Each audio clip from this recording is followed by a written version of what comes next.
자, 출애굽기 25장입니다. 출애굽기 25장 23절에서 30절, 23절에서 30절 제가 한 절, 여러분들 한 절 교독하시고 마지막은 합독하도록 하겠습니다. 너는 조각목으로 상을 만들되 길이는 2규빗, 너비는 1규빗, 높이는 1규빗 반이 되게 하고 순금으로 싸고 주위에 금테를 두르고 그 주위에 손바닥 넓이만한 턱을 만들고 그 턱 주위에 금으로 테를 만들고 되어 금고린 넷을 만들어 그 내 발 위에 내 모퉁이에 달되 턱 곁에 붙이라. 이는 상을 맬 채를 낄 곳이며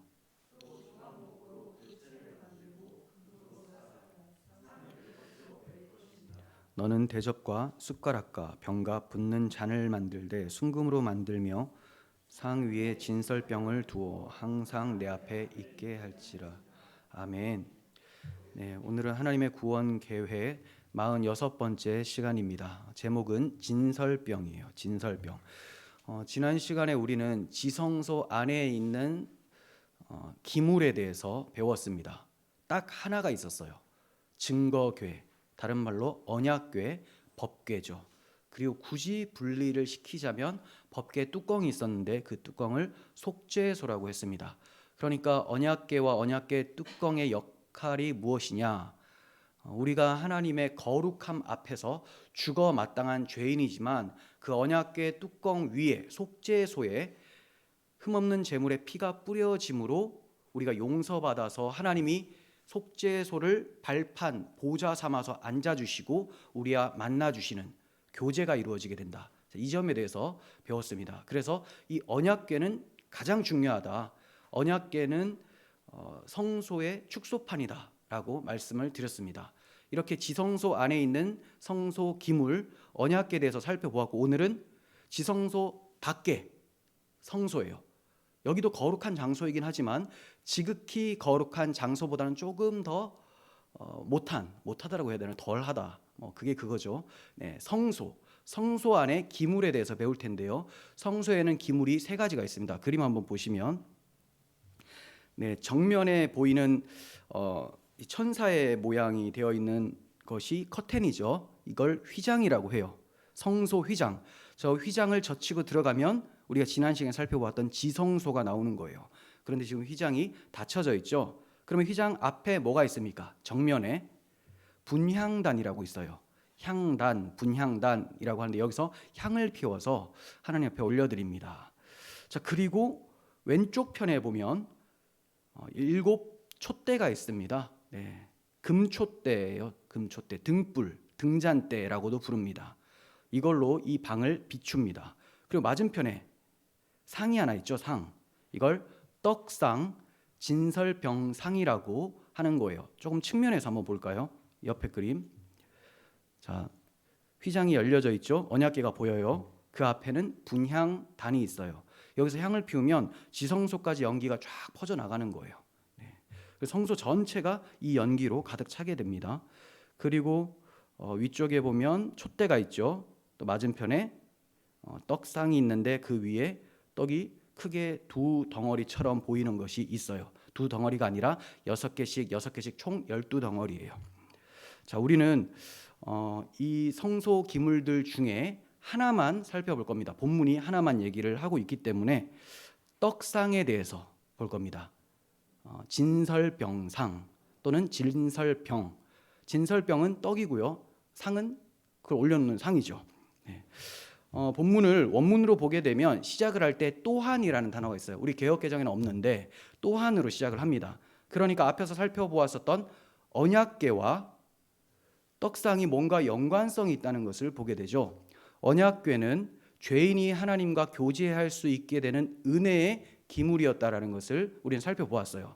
이와 같이 또한 하나님께서 상을 베풀어 주신다는 거예요. 언약궤 앞에, 언약궤는 하나님의 의자, 그죠?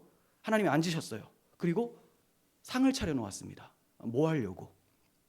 교제하려고. 같이 밥 먹자 하는 거예요. 같이 우리 친하게 지내면서 얘기하고 교제하자. 식사의 교제가 제일 중요하잖아요. 그래서 교회에서도 식사하지 않고 가면 뭔가 서먹서먹하고 나는 왜 교인들하고 친해지지 않는 것 같아요 라고 말하는 사람들은 주로 밥을 안 먹는 사람들, 그리고 혼자 따로 먹는 걸 좋아하면 잘 섞이기가 어려워지죠. 이와 같이 하나님께서는 보좌에 앉으셔서 이제 내가 상을 차려놨으니 같이 식사하자라고 하시면서 진설병상을 마련해라 라고 말씀을 하시는 거예요. 하나님께서는 모세에게 교제를 가능케 하는 상을 먼저 만들고 그 상 위에 진설병을 두어서 항상 하나님 앞에 있게 하라 이렇게 명령을 하십니다. 진설병이란 한자를 풀어보면 이게 한자거든요. 베풀진, 베풀설, 그리고 떡병자, 베풀어진 빵이라는 거예요. 이스라엘에는 떡이 없기 때문에 원래 빵인데 우리나라 사람들이 이제 떡을 좋아하다 보니까 떡으로 번역을 했어요. 그러니까 베풀어 놓은 빵 이런 뜻이에요. 그래서 진설병을 올려놓는 상을 떡상, 진설병상이라고 하는 거예요. 떡상을 만들 때는 조각목으로 먼저 만들려고 해요. 그러니까 나무 식탁이죠. 나무 식탁.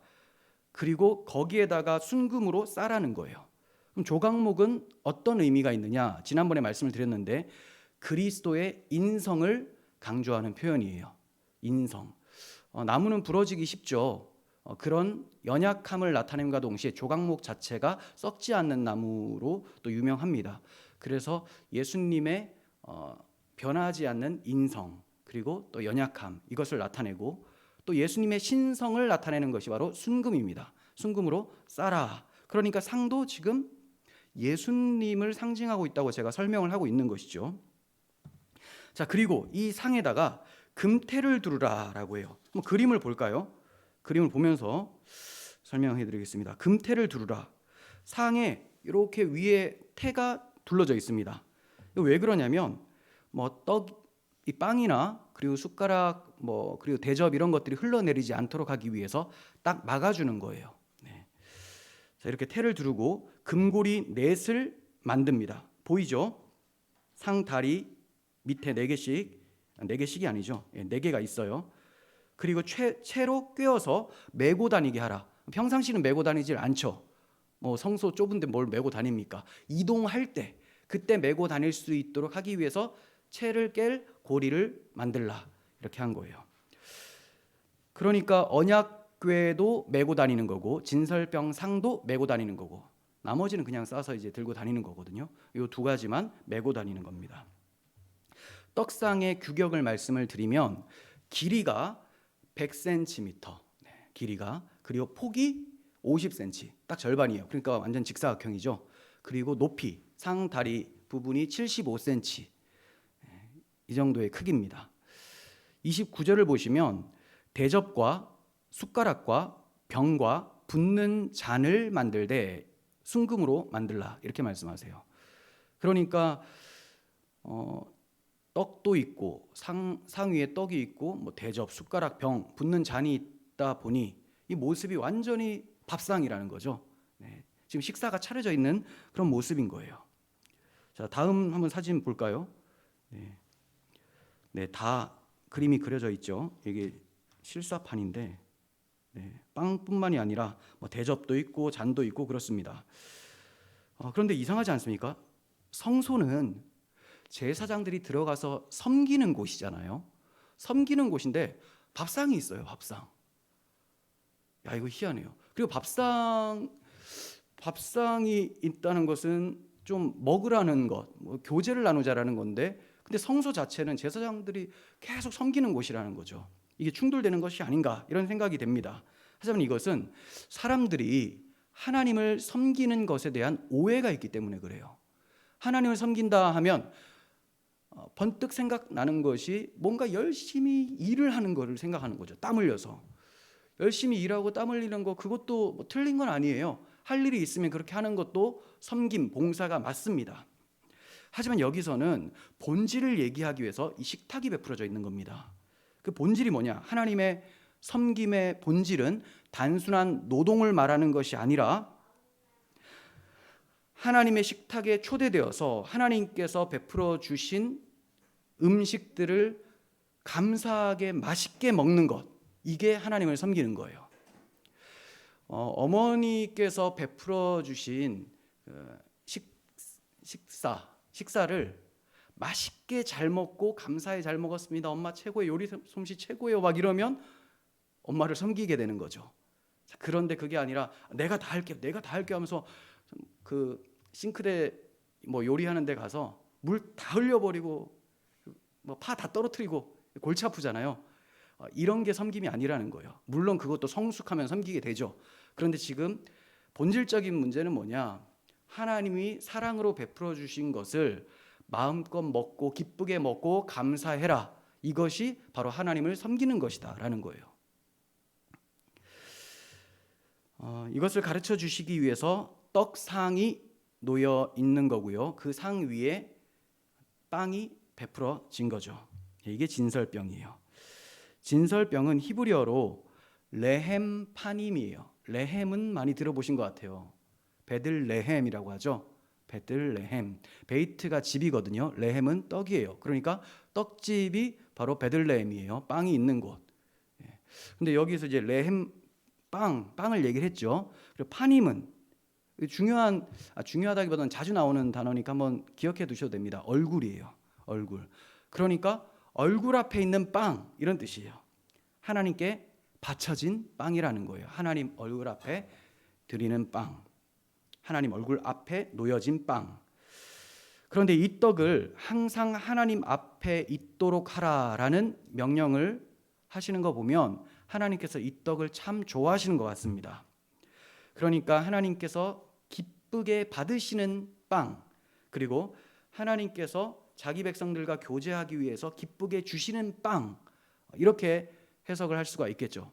제가 빵이라고 했다가 떡이라고 했다가 하니까 좀 헷갈리시겠지만 저도 헷갈립니다. 그냥 막 얘기를 할게요. 떡과 빵 같은 거를 말씀드리고 있는 거예요.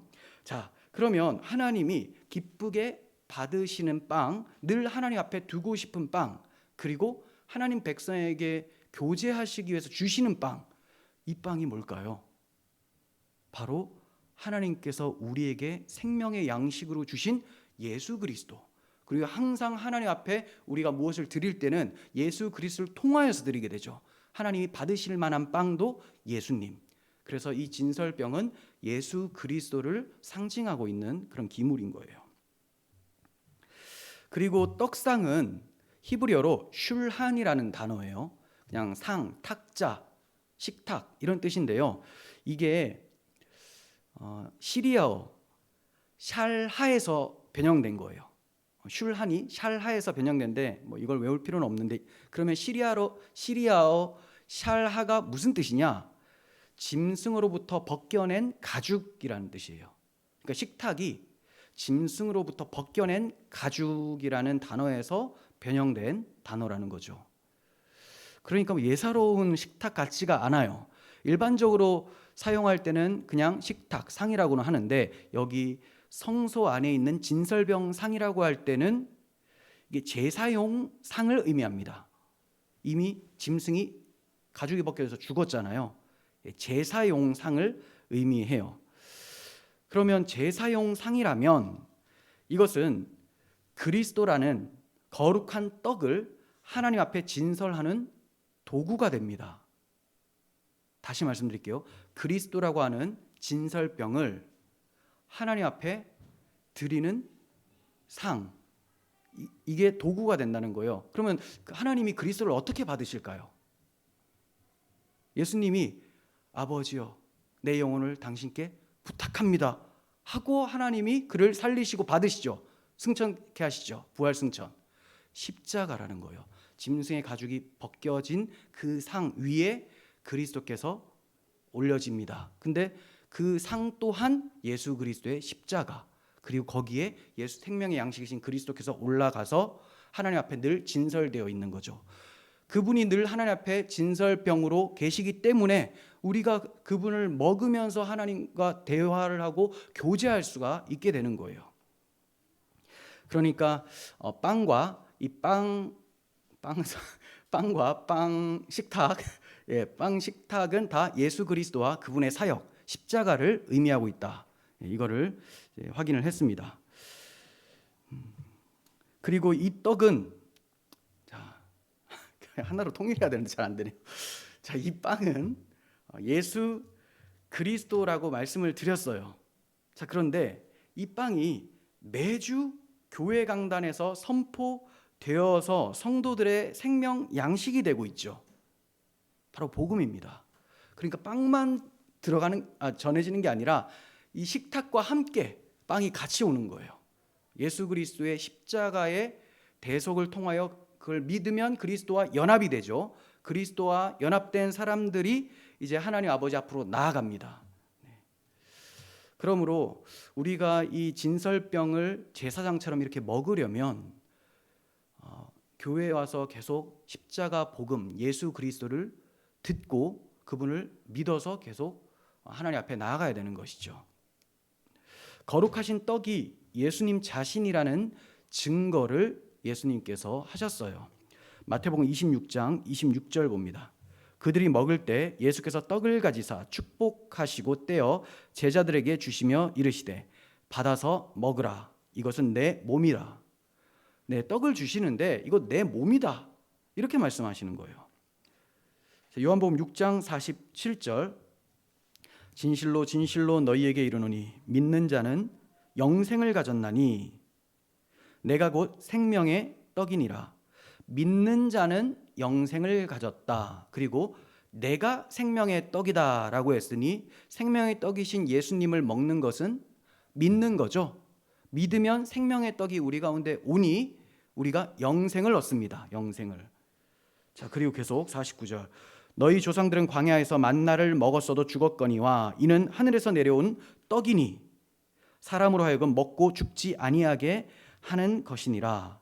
49절 다시 한번 보시면 예수님이라는 하늘에서 내려온 떡, 성육신 하셨으니까 하늘에서 내려온 떡인데 이 떡을 광야에서 구약의 백성들이 먹었었던 만나라는 떡과 지금 비교를 하고 있죠.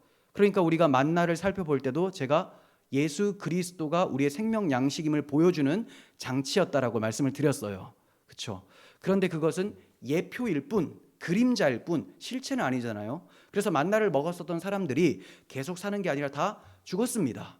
그런데 예수님께서는 자, 너희 조상들은 만나를 먹었는데 죽었지 않냐? 내가 만나의 실체였기 때문에 그래.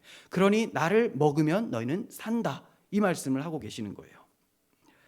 자, 그래서 죽지 않는다라고 하시고 51절 나는 하늘에서 내려온 살아있는 떡이니 사람이 이 떡을 먹으면 영생하리라. 내가 줄 떡은 곧 세상의 생명을 위한 내 살이니라 하시니라.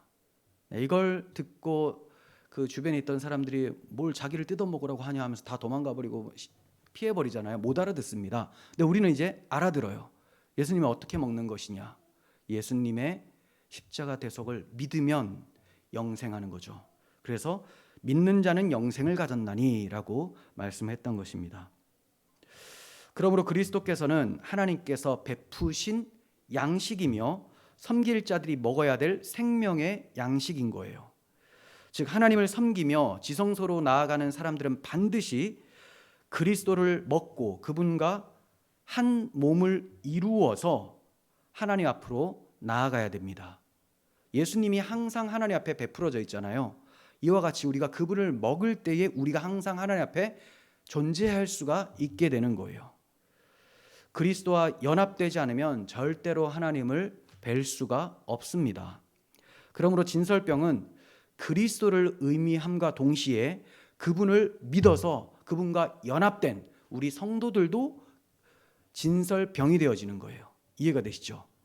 항상 이러한 예표를 볼 때는 첫 번째는 예수 그리스도입니다. 그리고 믿음을 통하여서 그리스도 안에 있는 나 여기까지 연결이 되어지는 거예요.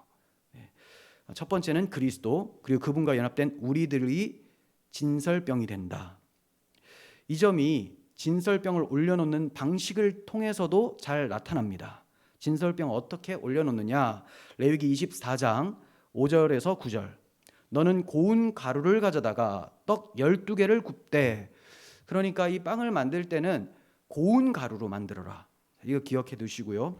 12개를 굽되 각 덩이를 10분의 2 에바로 하여 여호와 앞 순결한 상 위에 두 줄로 한 줄에 6씩 진설하고 너는 또한 정결한 유향을 그 각 줄 위에 두어 기념물로 여호와께 화제를 삼을 것이며 안식일마다 이 떡을 여호와 앞에 항상 진설할지니 이는 이스라엘 자손을 위한 것이요 영원한 언약이라.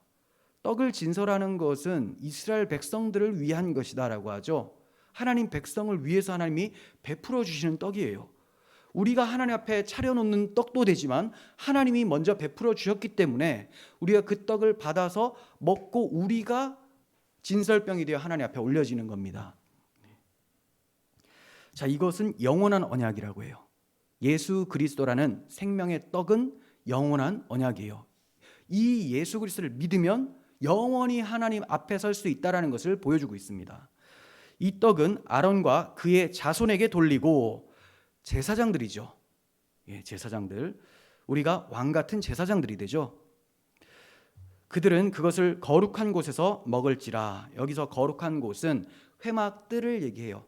성소 바깥에 뜰 거기에서 먹습니다. 이는 여호와의 화제 중 그에게 돌리는 것으로서 지극히 거룩함이니라. 이는 영원한 규례니라.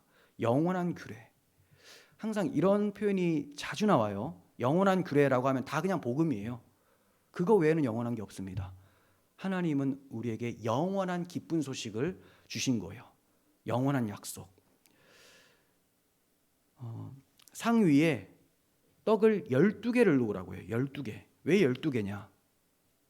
이스라엘의 12지파를 상징하는 거죠. 그러므로 하나님 백성 전체가 하나님께 드려진다는 것을 상징하는 거예요. 그 위에 유향을 두어서 기념물로 여호와께 화제로 삼으라. 이렇게 또 말씀을 했죠. 유향, 향기 나는 그 향품, 가루, 이것을 두고 향기를 나게 하죠. 화제로 삼으라. 화제는 뭐냐면 태워드리는 제사예요. 그러니까 불로 태우는 제사인데 유향을 태워서 향기 나도록 하게 하라. 그럼 이걸 합쳐보면 이런 거예요. 진설병 12개는 이스라엘 백성이 여호와 앞에 향기로운 화제로 드려진다는 것을 의미합니다. 좀 더 쉽게 말씀을 드리면 여호와 앞에 아름다운 헌신을 하는 사람들이 바로 이스라엘 백성들, 우리에게 적용하면 교회라는 거예요. 교회는 여호와 앞에서 아름다운 향기 나는 삶으로 하나님께 영광을 돌리게 되는 것이죠. 고운 가루는 왜 고운 가루냐? 예수 그리스도의 순결한 삶을 의미하는데 그리스도와 연합된 우리도 그러한 순결한 삶으로 또 자신을 태워드리는 것 같은 헌신을 통하여서 향기 나는 삶을 산다. 그래서 너는 그리스도의 향기다, 그리스도의 편지다. 이런 바울의 말씀도 있었죠. 우리가 이렇게 향기 나는 진설병의 모습으로 주님 앞에 서게 되는 거예요. 이것이 어떻게 가능해지는가? 생명의 떡이신 그리스도를 먹고 연합되어 그분의 몸이 되어야지만 우리가 향기 나는 떡이 되는 것이지, 그렇지 않으면 곰팡이 핀 악취 나는 썩은 빵이 되는 거예요.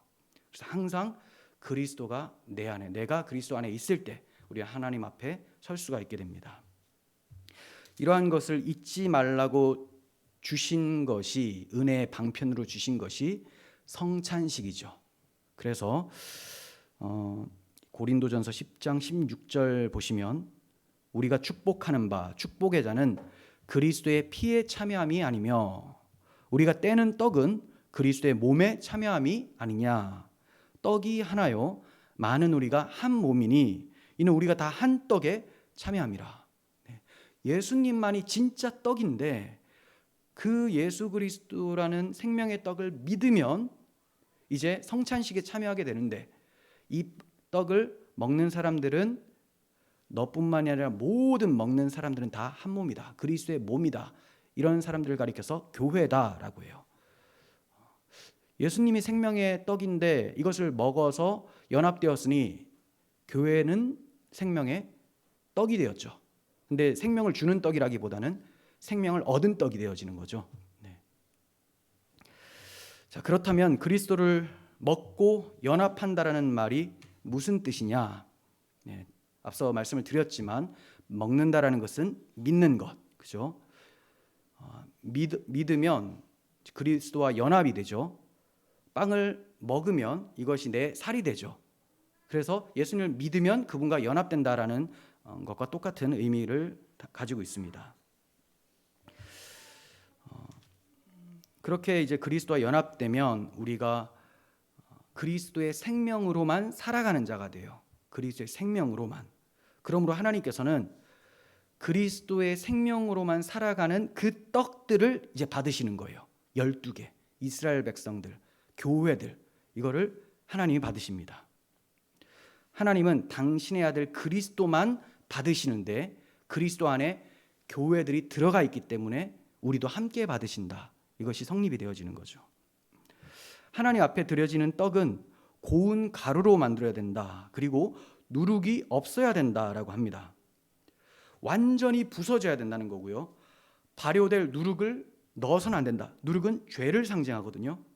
그러니까 순결한 예수 그리스도의 삶, 죄가 하나도 없는 그리스도의 삶을 얘기를 하는 것이죠.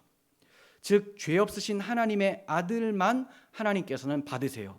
자, 그렇다면 우리도 죄가 하나도 없어야지만, 죄를 절대 짓지 않아야지만 하나님께서 받으시는 빵이 되는 것이냐? 그렇지가 않죠. 그런 사람은 이 세상에 없어요. 그러면 그리스도가 필요가 없잖아요. 그래서 예수 그리스도 혼자 고운 가루이시고 누룩 없는 떡이신데 그분을 믿었더니 우리의 모든 죄가 사라지고 우리를 깨끗한 떡, 누룩 없는 떡, 고운 가루라고 불러주시는 거예요. 그러니까 우리가 하나님 앞에 받아들여지려면 예수 그리스도와 그분이 행하신 복음을 믿으면 진설병이 되어서 받아지게 되는 겁니다. 그런데 이스라엘 백성들이 이 진설병의 의미를 바르게 알고 묵상했을까요? 거의 대부분이 그렇게 하지 못했습니다. 하나님께 감사하지도 않고 하나님 앞에 온전한 떡으로 세워지기를 바라면서 진설병을 먹을 때마다 하나님의 그 은혜를 감사했어야 되는데 그렇게 하지 않고 자기들의 힘으로 하나님 앞에 서려고 했었던 거예요. 이스라엘 백성들은 언약을 버려버렸습니다. 진설병에는 언약의 내용이 담겨져 있죠. 복음이에요, 복음. 그래서 영원한 규례라고 했어요. 그런데 이 진설병을 단지 종교 의식 수준으로 격화시켜 버립니다. 그리고 자신들의 힘으로 하나님을 섬기려고 하고 그 결과 성막 제사를 짐처럼 또는 귀찮은 일로 여기게 됩니다. 이거 꼭 제사 지내야 돼? 제사 안 지내면 죽는다고 하니까 억지로 하자 이렇게 되는 거예요. 귀찮죠. 무겁고 귀찮아요.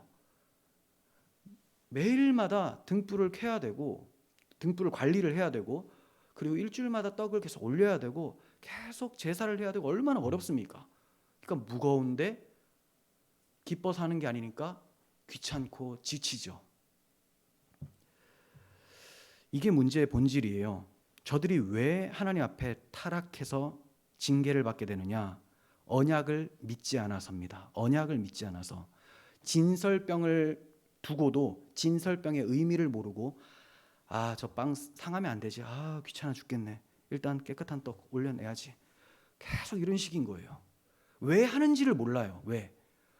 하나님이 자기를 사랑해서 베푼 떡이라고 생각하고 나도 하나님을 사랑하는 그 고백으로 이 빵을 먹으면서 나아가고 이러한 교제가 있어야 되는데 하나님 입은 있으셔? 이 빵 이거 맛있다고 드시는 거야?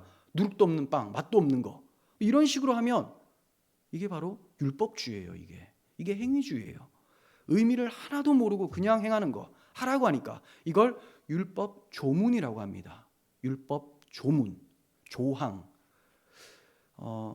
이 병적인 사람들이 있어요. 조문이라는 단어만 들어가면 이걸 십계명으로만 생각해요. 십계명 하나 둘 셋 조문 있잖아요. 근데 진설병 요렇게 차려라. 이거 문자잖아요. 이게 다 조문이에요. 이것도 조항입니다. 율법에는 조항이 아닌 게 없어요. 다 문자적으로 명령입니다. 근데 그 명령 그 문자대로만 보는 것이 아니라 그 명령하신 하나님의 마음을 읽는 것, 이게 언약을 믿고 하나님을 사랑하는 사람의 특징이라는 거죠. 그러니까 이렇게 하나님 마음을 알고 진설병의 의미를 안다면 얼마나 감격 속에서 감사하면서 진설병을 올렸을까요? 그런데 이스라엘 백성들이 그렇게 하지 않았다는 겁니다. 그냥 하라고 하니까 억지로 했던 거예요. 언약을 믿지 않으니 억지로 하다 보니 이제 여러 가지 편법들을 쓰게 되고 병든 것 저는 것도 올리고 자기 멋대로 하게 됩니다. 그러다가 이방인들을 딱 봤는데 저들의 신은 눈에 보이는 거예요. 엄청 크게 뭔 걸 만들어 놓고, 그래서 우리도 저렇게 눈에 보이는 신을 만들면 섬기는데도 힘도 나고 그럴 것 같다. 다 가지고 오는 게 우상숭배죠. 그러니 우상숭배를 해서 매맞는 겁니까? 언약을 버렸기 때문에 매맞는 겁니까? 언약을 버렸기 때문에 우상숭배를 하게 되는 거죠. 우상숭배를 하다 보니 하나님께 대해서 불경건 그리고 이웃과의 관계에서는 불의함이 나타나죠. 도둑질도 하고 떼먹기도 하고 학대하기도 하고.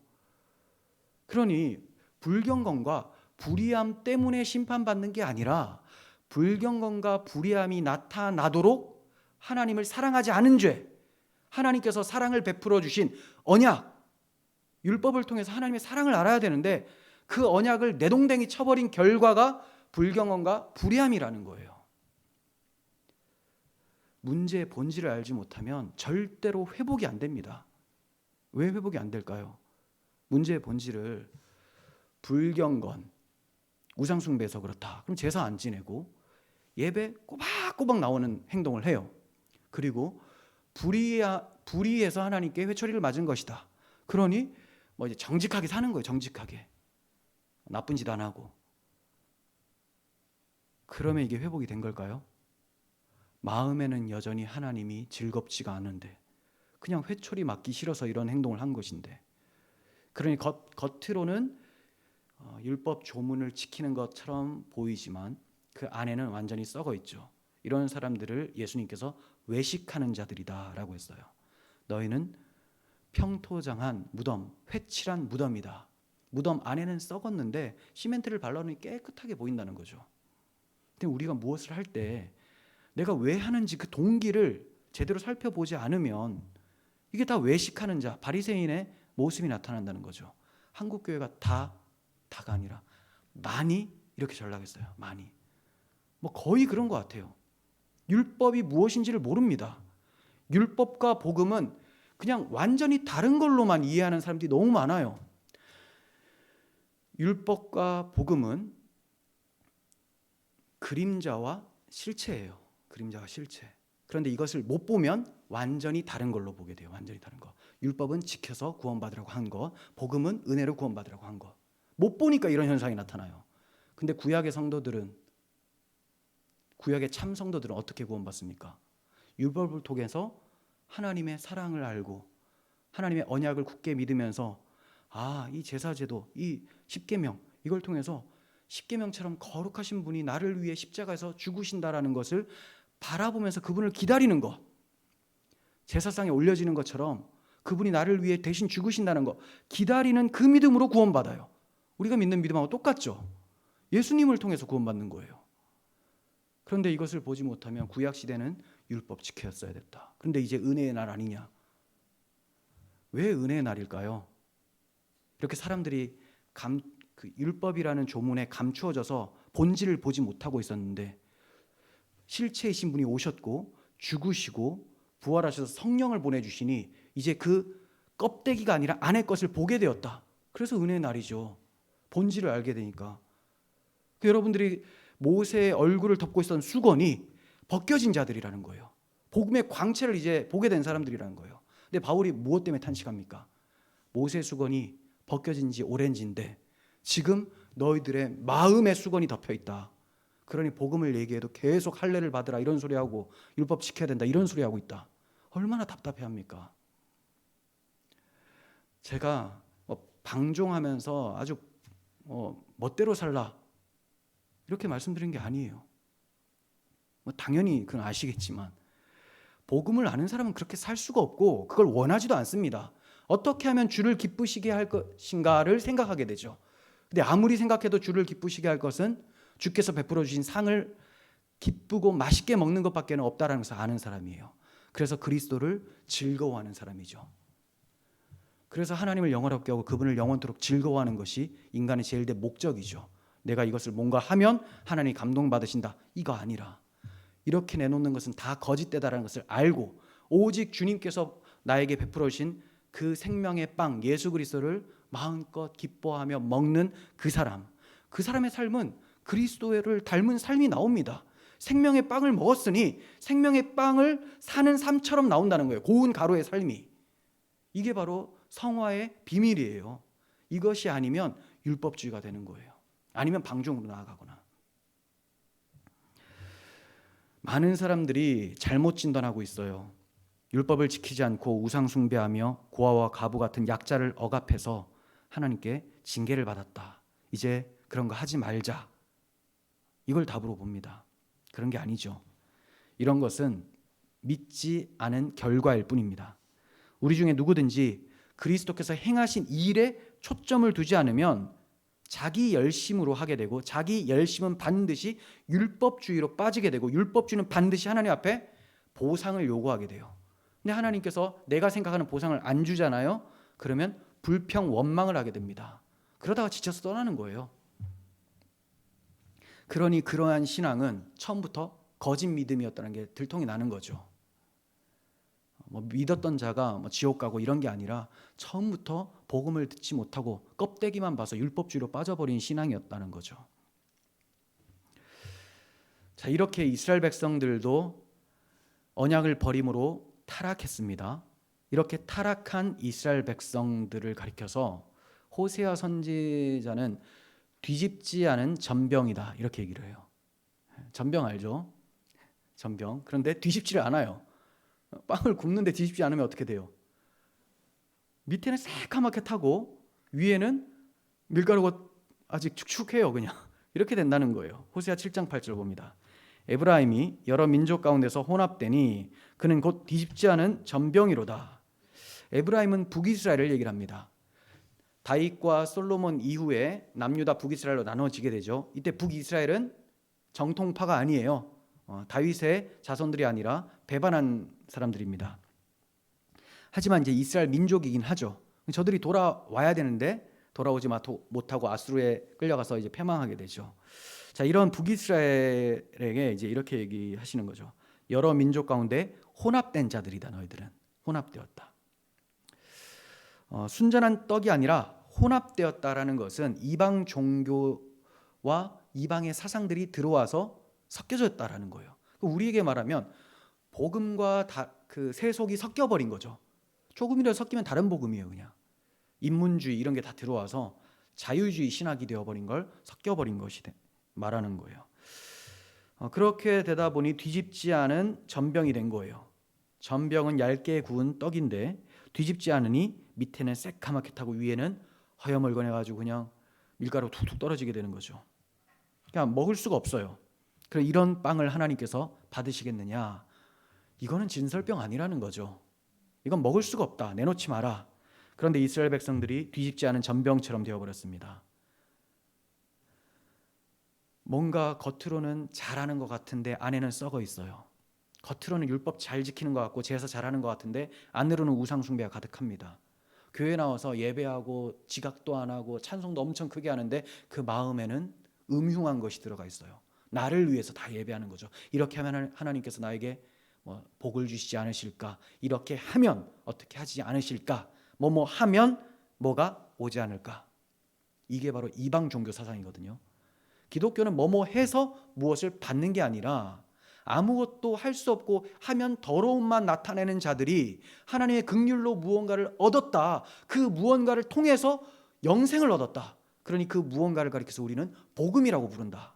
은혜라고 한다. 이게 기독교예요. 타종교는 행위, 보상, 결과 지옥 이렇게 되는 거죠. 그런데 기독교에서 뭔가 행위 계속 얘기를 합니다. 기독교는 행위가 없는 종교가 아니에요. 행위가 구원의 조건이 안 된다는 거죠. 행위 나타나요. 믿으면 행위로 나타납니다. 그런데 내 믿음을 행위를 통해서 내가 입증하리라 라고 하면서 행위에 초점 두다 보면 그 믿음이 완전히 상실돼 버려요.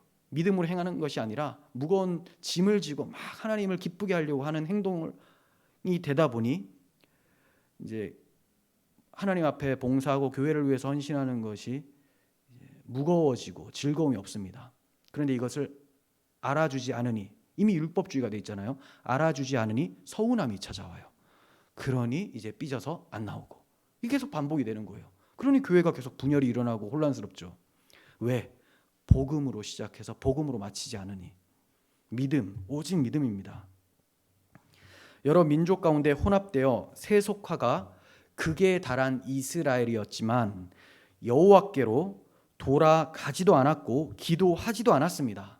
오히려 애굽이나 아수르와 같은 강국들에게 가서 어리석은 비둘기처럼 구구구구구구구 하고 있었어요. 어리석은 비둘기. 왜 어리석은 비둘기냐? 거기에 그물이 있는데 그물은 보지 못하고 먹을 게 있다고 하면서 막 달려든 거예요. 그래서 아수르하고 그 애굽한테 도움을 요청하면 얘네들이 도와줄 거라고 생각했는데 요청하러 갔다가 탁 잡혀가지고 더 혹독한 벌을 받게 되는 거죠. 그게 호세아 7장 8절 이하에 나와 있는 거예요. 우리도 마찬가지입니다. 이렇게 교회로 모인다고 하지만 얼마든지 세속화가 되어서 뒤집지 않은 전병처럼 드러날 수가 있습니다. 뒤집지 않은 전병은 다른 것이 아니라 그리스도의 십자가를 내 마음에서 잊어버리는 거예요. 존 칼빈은, 지난번에도 말씀드렸지만 존 칼빈은 경외라는 단어를 어떻게 썼냐? 내가 그리스도를 의지하지 않고 하나님께 나아갈까 두렵다 할 때 그 두려움을 경외로 썼어요. 중보자를 통하지 않고 내 힘과 내 열심으로 혹시나 나가지 않을까, 이걸 엄청 두려운 것이라고 생각을 했습니다. 여러분, 뒤집지 않은 전병은 그리스도의 십자가를 마음에서 잊어버리는 거예요. 그게 언약을 버리는 거죠. 그러면 우상숭배가 나타나고 불의가 나타나는 거예요. 생명의 떡을 버렸기 때문에 썩은 떡일 뿐인데 하나님, 왜 내가 이 떡을 바치는데 받지 않으십니까? 난동을 피우는 겁니다. 생명의 떡을 버려버렸어요. 그럼 남는 건 뭐예요? 죄인인 나밖에 안 남지 않습니까? 근데 내가 하나님 앞에 나가서 하나님, 나의 이 열심 왜 안 받아주십니까? 하면, 야, 곰팡이 나는 거 이거 누가 갖다 놨냐? 빨리 치워라. 이렇게 되는 거죠. 우리가 생명의 떡이신 그리스도 안에 있을 때만 우리가 진설병이 되는 것이지, 그분을 버리면 그냥 곰팡이 나는 떡이에요. 누룩있는 빵이라는 겁니다. 그래서 뒤집지 않는 전병은 그리스도의 십자가를 마음에서 잊어버리는 거예요. 물론 사람들의 눈에는 열심 있는 신자처럼 보여질 수 있습니다. 뭔가를 열심히 하니까 와, 그래도 저 사람 열심히 있다, 하나님 기뻐 받으시겠다. 아니에요. 마음의 동기가 중요해요. 하나님께서 베풀어 주신 상을 먼저 먹어야 됩니다. 그리스도로 만족해야 돼요. 그리고 행하셔야 돼요. 그러므로 우리는 십자가를 날마다 마음에 새김으로 우리가 이미 주님과 함께 죽었음을 인정하고 그리스도라고 하는 새 생명 가운데 행하게 된 것을 알아야 됩니다. 그럴 때만 하나님께서 기쁘게 우리를 받으시는 거죠. 자, 이러한 진설병이라는 복음을 잘 먹기 위해서, 진설병을 잘 먹기 위해서 우리 몇 가지 배워야 될 사실이 있습니다. 첫 번째, 진설병 외에 상에 절대로 다른 것을 두어서는 안 된다는 거예요. 진설병을 제대로 먹기 위해서는 엉뚱한 빵이 올라와 있으면 그거 먹게 되잖아요. 큰일 난다는 겁니다. 자, 그렇다면 오늘날 진설병이 계속 선포되어지는 강단이 바로 진설병 상이죠. 십자가의 강단인 거예요. 그런데 여기에 다른 빵이 올라가면 어떻게 됩니까? 큰일 나죠. 다른 복음 전하지 말라. 다른 복음을 전하는 자는 천사라 할지라도 저주받는다. 오직 진설병, 오직 예수, 오직 복음만이 올라가야 됩니다. 이스라엘 백성들은 광야에서 하나님께서 내려주신 만나만 먹으면서 살면 최고였습니다. 그런데 저들이 그렇게 했을까요? 아, 이거 맛없다, 실증난다. 우리가 애굽에 있을 때 고기 가마 곁에서 부추와 파마늘 오이 먹었을 때 그때가 참 좋았는데 그거 먹자, 돌아가자, 이러다가 멸망받는 겁니다. 이처럼 우리도 오직 그리스도의 복음만을 사랑하고 복음 듣기를 즐거워하고 복음을 묵상하기를 원해야 돼요. 강단에서 목사님들이 자기 스스로도 복음을 잘 전하지 않고 왜곡되고 세속적인 걸 전하기도 하지만 교인들이 그걸 듣기 싫어해서 타협하는 사람들도 있어요. 참 이해가 되지는 않습니다. 근데 그런 현상들이 벌어집니다. 그러니 똑같은 사람들끼리 모이게 되는 거죠. 교인들은 나에게 진설병을 주세요. 여호와 앞에 항상 있을 수 있는 그 생명의 빵을 주세요라고 외쳐야 되고, 목사도 내가 여러분들에게 줄 것은 예수 그리스도의 살과 피밖에 없습니다. 이렇게 얘기를 해야 되는데 서로 뭐 원해요? 이거 오케이, 오늘은 자 이제 뉴스에서는 이런 것이 나왔는데 이렇게 시작하는 거예요. 그게 아니라는 거죠. 그런 거 먹으면 진설병으로 하나님 앞에 설 수가 없습니다. 자, 두 번째는 진설병은 매일 항상 상 위에 올려져 있어야 돼요. 매일 있어야 돼요. 그리고 항상 있어야 돼요. 잠시라도 떡상이 비어서는 안 됩니다. 그리스도의 말씀이 잠시라도 우리 마음에 없어져서는 안 돼요. 부지런히 묵상을 하셔야 됩니다. 그리고 그 말씀을 통해서 우리가 신앙생활을 할 때 그게 진짜 신앙생활이죠. 자, 그리고 떡상 위의 떡은 매 안식일마다 새 것으로 올려집니다. 그러니까 7일마다 새로 갈아져요. 상 위에 빵은 계속 올라와 있는데 이제 새로운 떡으로 갈 때 그건 7일이라는 거예요. 7일. 이것은 매 주일마다 안식의 주인이신 그리스도의 말씀을 공급받아야 됨을 보여주는 거죠. 그래서 이제 우리가 하나님께서는 이 7일 창조를 하셨고 또 이 7일이라는 것이 하나님 안에서 안식의 수기 때문에 우리에게 모이기를 힘쓰라고 하시면서 할 수 있으면 매일 모여야 되고, 또 이 한날을 기념해서 우리가 모이는 이 예배 때 계속 하나님의 복음은 선포되어져야 된다. 이것을 말씀을 하고 있는 거예요. 우리는 세상에 발을 딛고 살아가기 때문에 하나님께서 주시는 안식을 놓쳐버릴 때가 많아요. 그러므로 날마다 숨쉬는 순간마다 주님의 말씀을 읊조리며 더욱 매 주일마다 하던 일을 멈추고 말씀 안에서 안식을 누리는 예배를 중요하게 생각을 해야 됩니다. 정리하겠습니다. 하나님께서는 오늘도 우리를 초청해 주셨어요. 어디로? 본인의 성소로, 지성소로. 성소와 지성소의 구분도 없습니다. 이미 예수께서 십자가에서 휘장을 찢으셨기 때문에 주님 계신 보좌 앞에 상은 놓여져 있고 휘장은 열려져 있고 이제 우리에게 이 빵을 먹고 나와 교제하자라고 말씀하고 계세요. 그래서 제가 여러분들에게 이 생명의 빵이신 복음 예수 그리스도를 선포한 것이고, 이 시간 여러분들이 이 복음을 기쁘게 받아들이신다면 하나님을 섬기는 것이며 하나님과 교제하고 있는 거라는 거죠. 하나님께서 그리스도를 진설병으로 보내주셔서 우리가 그분을 먹음으로 우리 또한 진설병으로 삼아 주셨습니다. 이처럼 은혜를 베풀어 주신 것은 우리와 교제하시기 위해서예요. 그토록 교제하기를 원하십니다. 그러므로 우리는 말씀 듣고 기도하며 예배하는 것을 즐거워해야 되겠죠. 하나님께서 자기 아들을 내어주시면서까지 이걸 원하셨으니 우리도 생명을 아끼지 않고 목숨을 아까워하지 않으면서 이렇게 예배에 참여하며 기도하며 또 말씀 듣기를 사모해야 되는 거예요. 이렇게 하나님께서 베풀어 주신 성찬에 참여하며 날마다 기쁨의 교제로 하나님께 영광 돌리는 우리 모두가 되었으면 좋겠습니다. 기도하겠습니다. 하나님 아버지, 하나님의 보좌 앞에 상이 펼쳐져 있습니다. 우리를 위하여서 하나님께서 마련해 놓으신 자기 아들의 피로 이 상을 마련해 주셨사오니 감사와 감격 속에 이 상에 참여하게 해 주시고, 그리스도 아닌 어떠한 것을 의지하지 않고 오직 그리스도만을 우리의 생명의 양식으로 삼아 주님과 교제하게 하여 주시옵소서. 우리 구주 예수 그리스도의 이름으로 기도합니다. 아멘.